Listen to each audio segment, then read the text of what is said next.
bom dia, ótima e abençoada. Terça-feira, 9 de abril de 2023.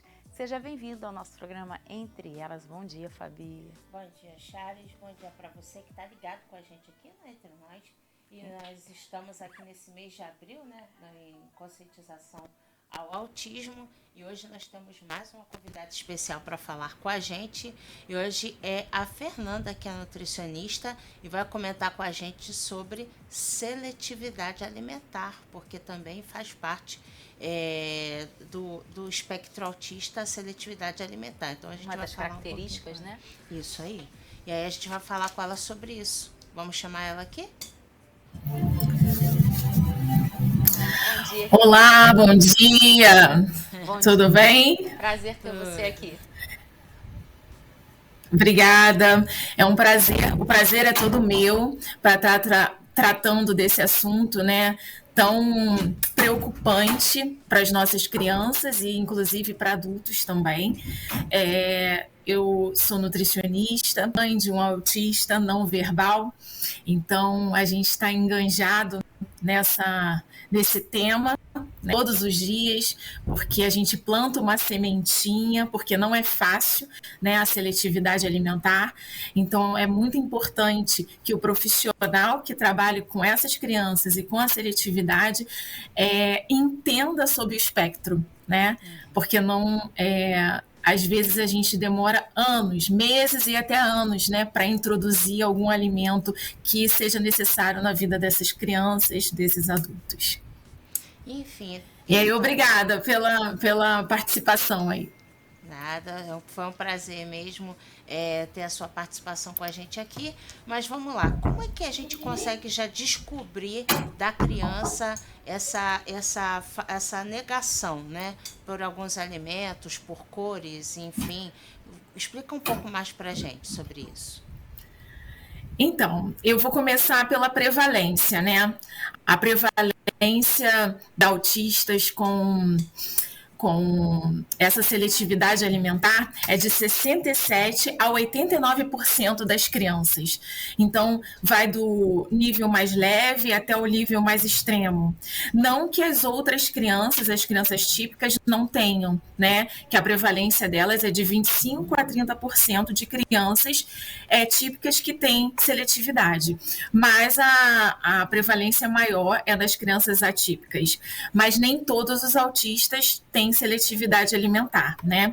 Então, para trabalhar com essa família, em primeiro lugar, é necessário que se entenda esse espectro, né? Por ser uma seletividade para ser tratada, é muito necessário, muito mais do que somente experimentar alimentos e fazer terapias. É necessário identificar algum problema clínico também. Então, não necessariamente a criança só não está gostando daquele alimento naquele momento. Às vezes, por exemplo, ela pode ter uma esofagite, né, que é uma inflamação no esôfago que ela não consegue engolir.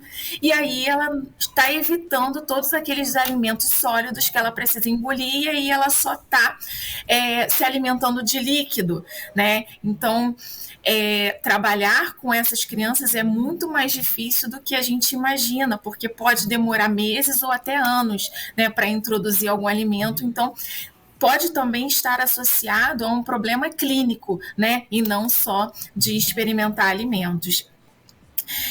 O que pode causar, né, essa seletividade alimentar, além dos problemas clínicos? A disfunção sensorial. Então, o que é isso? Né, a criança escolhe alimentos por cor, por cheiro, por textura. Então, muitas pessoas não gostam, por exemplo, de ensopado. Ensopado causa um cheiro enorme na casa, ou então uma fritura, né, causa um cheiro enorme na casa. Então, tem crianças, né, e adultos que não gostam desse cheiro todo, né? E aí eles já excluem esses. Alguns pais chegam para mim e falam assim, mas meu filho comia de tudo até uns 2 anos. E depois ele parou de comer, né?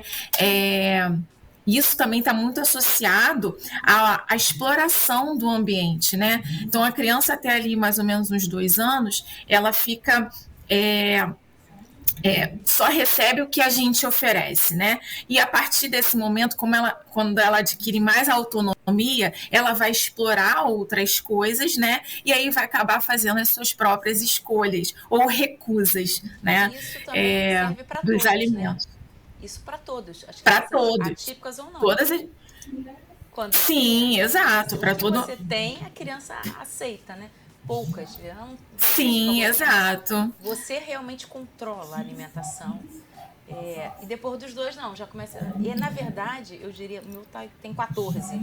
O que ele gostava um ano atrás, hoje ele jura que não, nunca gostei disso. Eu falei assim, filho, você não só gostava como comia? Não, isso aqui eu nunca gostei. Então, assim, na verdade também tem isso ao longo dos anos. Mesmo não tendo espectro, né? É que com o espectro é mais. Sim, com certeza. Isso, né? Porque tem as outras questões, né? As questões clínicas, que muitas pessoas acham que é só o alimento, e não é, né? Então, por exemplo, eu posso citar aqui alergia, né? A criança autista, ela tem mais alergias do que outras crianças, né? Questões intestinais. O cérebro, ele está totalmente interligado com o intestino. Então, a criança, ela já tem umas questões neuronais, né? E aí compatíveis com o intestino ruim, comendo coisas ruins, inflamando esse intestino, né, vai causar mais agitação na criança, né, vai causar mais crises na criança. E aí as pessoas acham que, mas meu filho tem muitas crises. Às vezes está na alimentação. Né? Uma alimentação mais adequada faz uma criança ficar muito melhor, né? Ter menos crises, né? Menos inflamação no corpo. E isso também serve para pessoas típicas, né? Isso também serve para pessoas típicas. Mas no autismo está muito mais aflorado. E aí a criança come alguma coisa e tem muita azia, então ela tendo muita azia, ela comeu aquela coisa, teve muita azia, ela já não vai mais querer aquilo que ela comeu, porque está fazendo mal. Tem o refluxos ocultos também, problemas cardiorrespiratórios, adenose. Imagina a criança que tem um problema ali de cardiorrespiratório, então de adenoide, que está o tempo todo com o nariz entupido. Então, ela experimenta algum alimento, não sente sabor, não sente o cheiro, aquele alimento só agrega assim no estômago para ficar um pouco mais cheio, mas para ela tá tudo bem. Então, o nariz, ela não tem prazer, o nariz entupido incomoda a comer, né? E aí ela vai rejeitando os alimentos. Aí a mãe acha que ela não quer mais aquele alimento, mas talvez o problema clínico seja muito maior do que só a questão do alimento. Então é necessário fazer uma investigação. Se a gente está entendendo que a criança está rejeitando muitos alimentos, né, e podendo causar uma desnutrição ou até mesmo uma descompensação nutricional por conta de nutrientes mesmo, ela está ingerindo poucos nutrientes no corpo, então é necessário fazer uma investigação mais completa e não só uma terapia alimentar, né? É uma investigação clínica mesmo, para ver todos os âmbitos e se tudo está ok, então vamos tratar só com terapia. Mas se não tiver ok, a gente trata as alergias, enfim, as outras coisas. Nossa, por exemplo, o meu filho... tantos meandros, né, dentro desse contexto de seletividade, porque eu já vi vários casos, dentre uns que eu vi, que tipo, a criança só gostava de comer elementos da cor branca. Então, qualquer outro tipo de elemento de outra cor, ela não comia. E eu não sabia que tinha toda essa parte clínica também, né? Sim, e aí é sempre interessante que se investigue tudo por completo, né? Para só depois a gente tratar, né? E aí a gente ir na causa, né? O que está causando aquilo ali? Vamos tratar essa causa aqui, né? O meu filho, por exemplo, ele tem uma questão da água, né? Ele não quer beber água para não fazer xixi. por exemplo, né? Porque ele sabe que ele bebe muita água, ele já vai direto ao banheiro, né? Então ele não quer beber muita água para não fazer xixi. Então ainda tem essas outras coisas, né? Então, por exemplo, a criança autista, ela não consegue se expressar ou explicar todos os seus sentimentos, né? Então ele acaba rejeitando e você sem saber o que é para fazer, né? Porque ela não consegue expressar esses sentimentos. O interessante é que as pessoas até perguntam, né, se a seletividade alimentar é perigosa, né? Sim, a longo prazo. E aí pergunto se tem algum remédio para aumentar o apetite, né? Então, assim, não é interessante dar remédio para aumentar o apetite, porque aumentar o apetite não vai fazer com que a criança coma outras coisas diferentes. Ela vai comer mais do mesmo, que é quase nada, né? Então, não é interessante que se dê remédio para aumentar o apetite. Em contrapartida, alguns autistas, eles são medicados, né?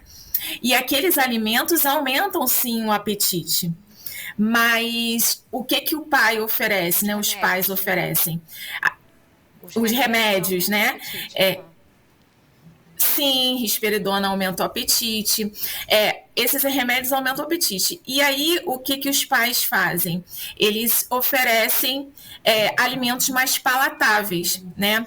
Como alimentos gordurosos, alimentos doces, né? Então a criança acaba gostando mais desses alimentos, né? E deixando de lado os outros. Aí, o que acontece? Além da deficiência nutricional, sobrepeso e obesidade, que são as maiores causas da infância, né? Uma das maiores doenças da infância hoje é a obesidade. Então a gente ainda precisa cuidar dessa criança que está obesa ou pode vir a ficar obesa, né? A dificuldade, né, alimentar, ela não é o mesmo que seletividade, né? A seletividade é exatamente isso que a colega falou, né? Ele pode escolher sim pela cor, pelo cheiro, pela textura. Alguns alimentos ele come, outros não. A dificuldade é uma questão mais voltada para indisciplina, né?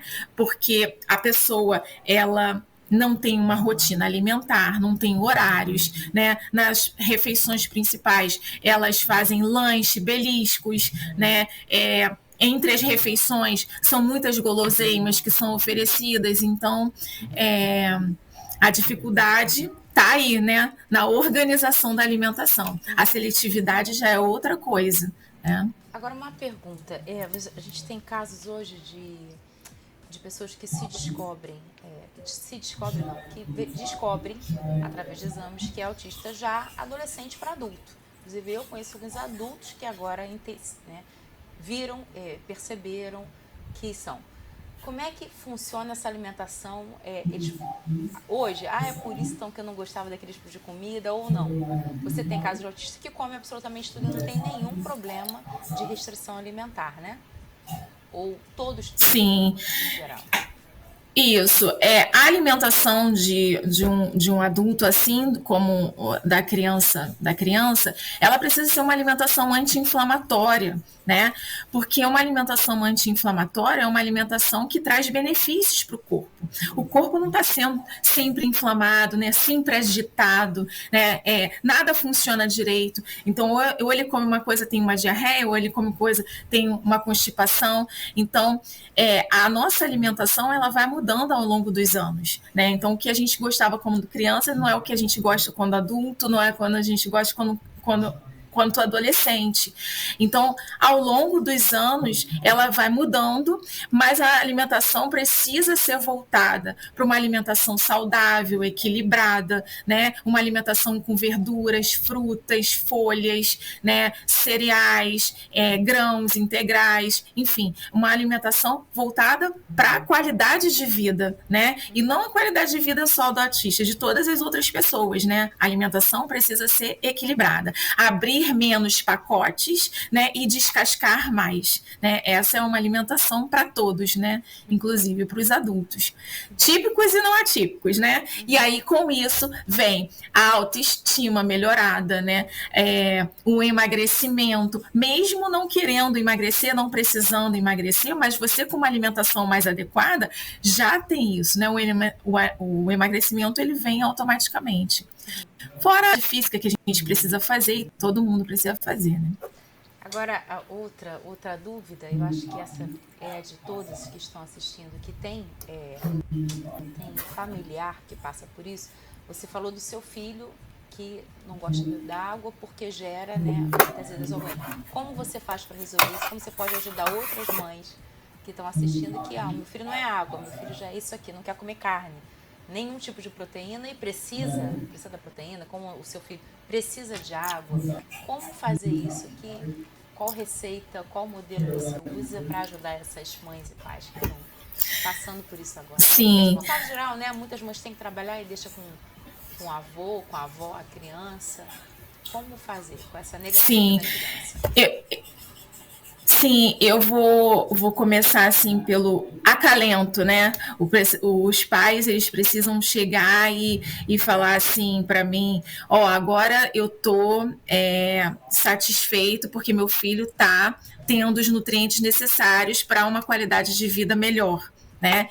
E no primeiro lugar é ajustar a alimentação, né, dele, né, com um profissional, ajustar a alimentação e fazer a suplementação necessária para que eles fiquem mais tranquilos e consiga entender que o filho está recebendo todos os nutrientes necessários para aquele dia, né? Então, essa é a necessidade. Então, a procura maior é para isso, né? Porque a introdução alimentar, ela pode vir por meses ou anos, demora meses ou anos, porque não é fácil, né? É um dia de cada vez. E assim, o que eu faço de estratégia, né? Peço para que os pais façam de estratégia com as crianças, é que ponham a mesa, né? Coloque a mesa, arruma a mesa, coloca os alimentos na mesa e se sirvam lá na mesa. E aí, por exemplo, tem a mãe, o pai, o filho e a filha. Eu ponho o arroz em todos os pratos. Aí meu filho não quer o arroz. Ele diz que não vai comer o arroz, não quero no meu prato. Aí o que eu faço? Então vamos botar no prato da aprendizagem, porque tem um prato da aprendizagem lá na mesa. Esse prato de aprendizagem é o quê? A criança não é obrigada a comer, ela tem que comer o que está no prato dela. No prato de aprendizagem, é um prato para ela cheirar o alimento, lamber o alimento, mastigar o alimento, até mesmo só mastigar e colocar para fora, né? Até chegar no momento que ele vai engolir aquele alimento, né? Então, a gente precisa identificar o contexto da família, né? Se a família come também alimentos bons, né? Nutritivos, né? Então, colocando, servindo à mesa, né? Todos os alimentos ali, e a criança dizendo, coloca no meu prato, não, esse aqui coloca no prato de aprendizagem, que eu ainda vou experimentar, é uma das estratégias que dão mais certo lá com os pais, né, com as famílias. Essa estratégia de colocar no prato de aprendizagem. Lembrando que não é para colocar nada escondido no prato da criança. Por exemplo, os pais querem que coma a beterraba e aí coloca a beterraba e o feijão por cima escondendo. A criança seletiva, ela acha tudo, né? A gente acha um cabelinho que num prato, num restaurante, a criança não vai achar a beterraba lá, né? Tem até um filme do Sheldon, não sei se vocês já ouviram. Ele é autista, né? E aí a mãe compra o mesmo pão, só que teve uma vez que ela comprou o pão e veio com um pouco mais de pimenta. E o Sheldon foi o único que percebeu esse pouco mais de pimenta. Mas era o mesmo pão, o mesmo pacote, né, a mesma embalagem, mas ele percebeu que tinha um pouco mais de pimenta, diferente da irmã que não tinha percebido nada de diferente. Então eles são muito sensíveis, né, a essas mudanças. Fora o comportamento, né, ele já tem uma inflexibilidade, né, na rotina, né? Então mudar as coisas assim, de repente ele come feijão, arroz, carne e batata. Aí de repente colocaram ali uma cenoura no prato dele, né, colorida, por exemplo. Poxa, não, né? Vamos colocar no prato da aprendizagem essa cenoura, ele vai experimentando, que demora meses, né? Quiçá anos, né? Vai experimentando até um dia ele engolir. Quando ele engolir, ele aceitou. Então agora vai pro prato para ele comer, né? O prato dele, né? E no prato dele ele tem que comer. No prato de aprendizagem, não. E você vê essa mudança, né? Alguns duram meses. Você já acompanhou pacientes que não comia, não aceitavam o alimento e passou a aceitar. Você tem experiência disso de ver? Graças a Deus, crianças que só bebiam líquido, né? E aí, por isso que eu dei o exemplo da esofagite, né? Porque vamos fazer as práticas clínicas, né? Vamos ver os problemas, investigar outros problemas. Não, então era uma criança que estava com uma inflamação no esôfago e ela não comia comida sólida, só líquida, porque doía. Mas como autista não verbal, ela não sabia expressar. Ela não dizia porque não doía, né? Então, por isso, esse olhar mais amplo para essas crianças, né? Um olhar que a gente precisa ter enquanto profissional, enquanto pais, que não é só o alimento, né? É algo muito mais que a gente não tá vendo, né? E aí ela não gostava, né? Ela não queria de jeito nenhum sólido, machucava. E aí depois tratou a inflamação e aí ela começou a introduzir. Aí a gente fez uma introdução inicial, como se fosse bebê alimentar, porque ela não conhecia os alimentos, né? O gosto, né? Porque não queria. Então a gente fez uma introdução alimentar inicial e aí foi e hoje tá super bem, né? Não come de tudo, né? Mas come muita coisa. Melhor do que antes. Sempre pensando assim, melhor do que antes. A gente está sempre melhor do que antes. 1% a mais, né? Sempre 1% a mais. Tá certo, doutora. Muito obrigada, viu, pela sua participação com a gente aqui. Se tem algo mais a acrescentar? Sim, assim, quando eu vou à clínica com meu filho, né? E teve uma vez que eu fiquei assim meio impactada, né? Que a criança começou a tomar um remédio e aí ela era magrinha. E assim, em 2 meses eu vi de novo e ela estava obesa, a criança, em 2 meses. Mas o que aconteceu, né? Aí a mãe falou assim, mas esse remédio, ele abre muito apetite, ele só quer comer. Aí eu falei assim, mas ele tá comendo bem, saudável? Não, ele come bem, ele come comida mesmo, tal, tá bom. Aí daqui a pouco fulano, vem aqui, que eu vou te dar o lanche. Aí era um biscoito traquinas com suquinho de caixinha. Então, assim, até que ponto, né, essa alimentação é tão saudável assim? Porque aquele biscoito não precisava estar ali, né? Podia ser um sanduíche, já que ele come muito bem, né? Podia ser um outro alimento. Então, é muito mais fácil a gente entregar para a criança um alimento mais palatável. É muito mais fácil, né? A criança gosta do doce, né? Então é muito mais fácil entregar uma fritura, uma batata frita, por exemplo. É muito mais fácil, porque a criança vai comer e você vai ficar satisfeita porque ela comeu alguma coisa. Pelo menos ela não está sem comer, ela comeu alguma coisa. Só que até que ponto isso vai ser benéfico, né, para ela, né? Porque obesidade é uma doença que precisa ser tratada, né? Então, até que ponto essa criança, lá no futuro, por exemplo, vai ser uma criança obesa? né? Então não é interessante. O interessante é que você dê alimentos mais saudáveis. Então, se ela gosta de fruta, leva uma fruta, né? Se ela gosta de uma outra coisa, leve uma outra coisa que seja mais saudável e não alimentos de abre pacote. Abre pacote, o tempo todo abrindo pacote. São alimentos assim. Você vê que hoje na feira, os alimentos da feira são mais caros até do que uma bala no mercado. Biscoito, né?